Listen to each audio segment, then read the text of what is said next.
Hi అండి, welcome back to Babita cooking channel. ఈరోజు వీడియోలో వచ్చేసి ఇన్స్టాంట్ బ్రేక్ఫాస్ట్ రెసిపీని అయితే చూపించబోతున్నాను. టైం లేనప్పుడు బ్రేక్ఫాస్ట్లో ఇలా ఇన్స్టాంట్గా గుంత పొంగనాలు అలాగే 2 మినిట్స్లో కోకోనట్ చట్నీని కూడా ఎంతో ఈజీగా తయారు చేసుకోవచ్చు. ఈ వీడియోలో నేను చూపించబోతున్నానండి.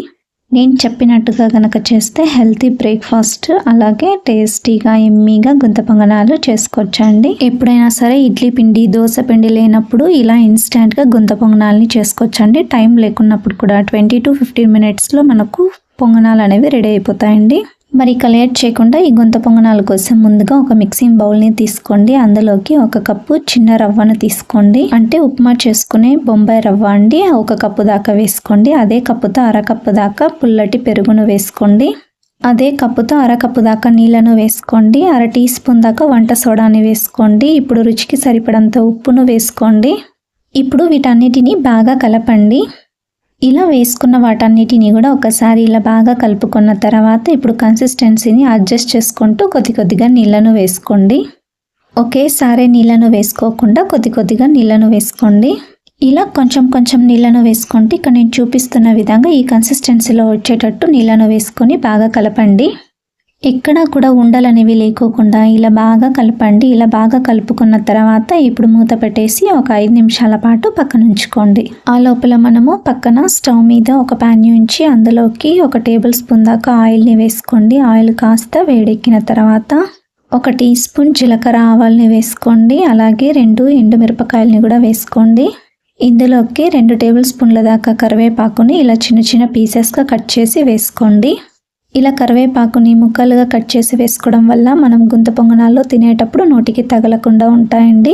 నెక్స్ట్ చిన్నగా కట్ చేసి పెట్టుకున్న ఉల్లిపాయ ముక్కలు కూడా 1 కప్పు దాకా వేసుకోండి. చిన్నగా కట్ చేసి పెట్టుకున్న పచ్చిమిరపకాయలు కూడా 2 టేబుల్ స్పూన్ల దాకా వేసుకుని ఒకసారి బాగా కలపండి. చిన్నగా తురుముకున్న క్యారెట్ని 1 కప్పు దాకా వేసుకోండి.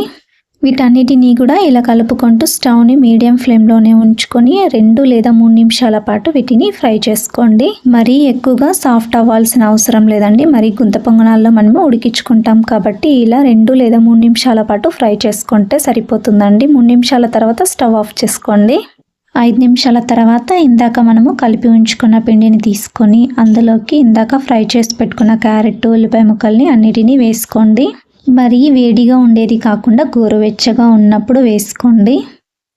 ఇలా వేసుకున్న తర్వాత వీటన్నిటిని కూడా బాగా కలపండి. మీరు కావాలనుకుంటే ఇలా ఫ్రై చేసి వేసుకోవడం ఇష్టం లేకపోతే డైరెక్ట్గా పచ్చివైనా సరే వేసుకొని కలుపుకోవచ్చండి. చిన్నపిల్లలు అయితే వాళ్ళకు చాలా సాఫ్ట్గా ఉండాలి కాబట్టి ఇలా ఫ్రై చేసి వేసుకుంటే చాలా సాఫ్ట్గా వస్తాయండి పొంగనాలు అనేవి. ఇలా బాగా కలుపుకున్న తర్వాత ఇందులోకి 1/2 కప్పు దాకా చిన్నగా కట్ చేసి పెట్టుకున్న కొత్తిమీరను వేసుకోండి. అలాగే 2 టేబుల్ స్పూన్ల దాకా చిన్నగా కట్ చేసి పెట్టుకున్న పుదీనాను వేసుకోండి. ఇప్పుడు 1/2 కప్పు దాకా నీళ్లను వేసుకొని ఒకసారి బాగా కలపండి. కన్సిస్టెన్సీ అనేది ఇలా ఉండాలండి. ఈ కన్సిస్టెన్సీలో వచ్చేటట్టు నీళ్లను వేసుకొని ఇలా బాగా కలపండి. ఇలా అన్నీ కూడా పిండిలో కలిసేటట్టు ఇలా బాగా కలిపేసి ఇప్పుడు మూత పెట్టేసి పక్కన ఉంచుకోండి. నెక్స్ట్ మనం కొబ్బరి చట్నీని తయారు చేసుకుందామండి. అందుకోసం ముందుగా స్టవ్ మీద ఒక ప్యాన్ ఉంచండి. అందులోకి 6-7 దాకా పచ్చిమిరపకాయలని వేసుకోండి. మీ స్పైసీని బట్టి పచ్చిమిరపకాయలని వేసుకోండి. ఇందులోకి 1/2 టీ స్పూన్ దాకా ఆయిల్ని వేసుకొని వీటిని ఫ్రై చేసుకోండి. ఇవి కాస్త ఫ్రై అయిన తర్వాత ఇందులోకి 2 టేబుల్ స్పూన్ల దాకా కరివేపాకును కూడా వేసుకొని స్టవ్ని లో ఫ్లేమ్లో ఉంచుకొని వీటిని కూడా ఫ్రై చేసుకోండి. నెక్స్ట్ ఇందులోకి 1/2 కప్పు దాకా పుట్నాల పప్పును కూడా వేసుకొని ఇలా కలుపుకుంటూ ఫ్రై చేసుకోండి. నెక్స్ట్ ఇందులోకి ఎండు కొబ్బరి తురుమును కూడా 1/2 కప్పు దాకా వేసుకొని ఇలా బాగా కలపండి. వీటిని స్టవ్ని లో ఫ్లేమ్లోనే ఉంచుకొని 1/2 నిమిషం పాటు ఫ్రై చేసుకుంటే సరిపోతుందండి. ఎప్పుడైనా ఇంట్లో పచ్చి కొబ్బరి లేకున్నప్పుడు ఇలా ఎండు కొబ్బరి కూడా వేసుకొని ఇలా ఫ్రై చేసుకొని చట్నీని చేసుకోవచ్చండి. లేదా పచ్చి కొబ్బరి కనుక ఉంటే ఇంట్లో ఎండు కొబ్బరి బదులు పచ్చి కొబ్బరినైనా వేసుకొని చేసుకోండి. నెక్స్ట్ ఇందులోకి 1 టేబుల్ స్పూన్ దాకా పుదీనాను వేసుకోండి. పుదీనా వచ్చేసి ఆప్షన్ అండి. పుదీనాను వేసుకుంటే ఆ ఫ్లేవర్ అనేది చాలా టేస్టీగా ఉంటుందండి చట్నీలో. ఇలా 1/2 నిమిషం పాటు ఫ్రై చేసుకున్న తర్వాత ఇప్పుడు స్టవ్ ఆఫ్ చేసుకోండి. పూర్తిగా చల్లారేంత వరకు చల్లారనివ్వండి. పూర్తిగా చల్లారిన తర్వాత ఈ మిశ్రమాన్ని మొత్తం మిక్సీ జార్లోకి వేసుకోండి. ఇందులోకి 1/2 టీ స్పూన్ దాకా చిన్నగా కట్ చేసి పెట్టుకున్న అల్లం ముక్కల్ని వేసుకోండి. 5-6 దాకా వెల్లుల్లిపాయలను కూడా పైన తొక్కను తీసి వేసుకోండి. రుచికి సరిపడంత ఉప్పును వేసుకోండి. చిన్న గ్లాస్తో 1/2 గ్లాసు దాకా నీళ్లను వేసుకోండి. కొద్దిగా చింతపండును వేసుకొని ఇప్పుడు మూత పెట్టేసి కచ్చాపచ్చాగా గ్రైండ్ చేసుకోండి. ఆ తర్వాత ఇందులోకి కొద్దిగా కొత్తిమీరను వేసుకొని ఇప్పుడు మూత పెట్టేసి మరీ మెత్తగా అయ్యేంత వరకు గ్రైండ్ చేసుకోండి. అంతే, కొబ్బరి చట్నీ రెడీ అండి. ఇలా గ్రైండ్ చేసి పెట్టుకున్న ఈ కొబ్బరి చట్నీని పక్కన ఒక గిన్నెలోకి వేసుకోండి. చట్నీ కన్సిస్టెన్సీని బట్టి కొద్దిగా మిక్సీ జార్లోకి నీళ్ళను వేసుకొని ఆ నీళ్ళను చట్నీలోకి వేసుకొని ఇలా బాగా కలపండి. చూడండి, చట్నీ అనేది కన్సిస్టెన్సీలో వచ్చేటట్టు నీళ్ళను వేసుకొని బాగా కలపండి. ఇప్పుడు పక్కన ఉంచుకోండి. నెక్స్ట్ స్టవ్ మీద పోపు గరిటెను ఉంచండి. అందులోకి 1 టేబుల్ స్పూన్ దాకా ఆయిల్ని వేసుకోండి. ఆయిల్ కాస్త వేడెక్కిన తర్వాత ఇందులోకి 1/2 టీ స్పూన్ దాకా శనగపప్పును వేసుకోండి. 1/2 టీ స్పూన్ దాకా మినపప్పును వేసుకోండి. 2 ఎండుమిరపకాయలని కూడా తుంచి వేసుకోండి. 1/2 టీ స్పూన్ దాకా జీలకర్ర ఆవాల్ని కూడా వేసుకోండి.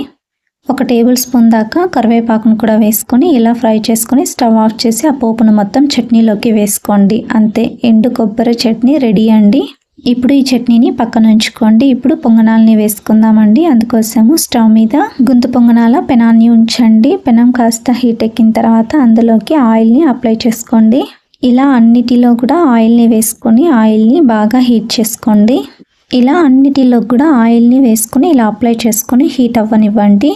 పక్కన మనం కలిపి ఉంచుకున్న పిండిని ఇప్పుడు ఒకసారి బాగా కలపండి. చూడండి, పొంగనాల పిండి అనేది ఈ కన్సిస్టెన్సీలో ఉండాలి. ఇలా ఈ కన్సిస్టెన్సీలో ఉంటే పర్ఫెక్ట్గా పొంగనాలు అనేవి వస్తాయండి, చాలా సాఫ్ట్గా వస్తాయి.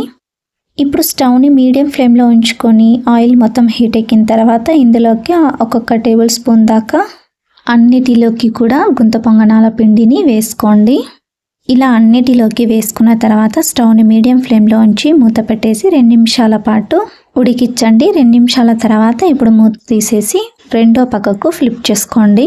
ఇలా మరో పక్కకు నిదానంగా టర్న్ చేసుకోండి. మరో పక్కకు టర్న్ చేసుకున్న తర్వాత మీరు కావాలనుకుంటే ఆయిల్ని వేసుకోండి, లేదంటే అదే ఆయిల్లోనే సరిపోతుందండి. ఇలా అన్నిటినీ మరో పక్కకి టర్న్ చేసుకుని 2 వైపులా కూడా ఈవెన్గా మంచి గోల్డెన్ కలర్ వచ్చేంత వరకు ఇలా 2 పక్కలకు ఇలా టర్న్ చేసుకుంటూ పొంగనాలని ఇలా బాగా రోస్ట్ చేసుకున్న తర్వాత వీటన్నిటిని కూడా పక్కన ఒక గిన్నెలోకి వేసేసుకోండి. సేమ్ ప్రాసెస్లోనే మిగతా పిండిని కూడా ఇలా గుంత పొంగనాల్లో వేసుకోవడమేనండి.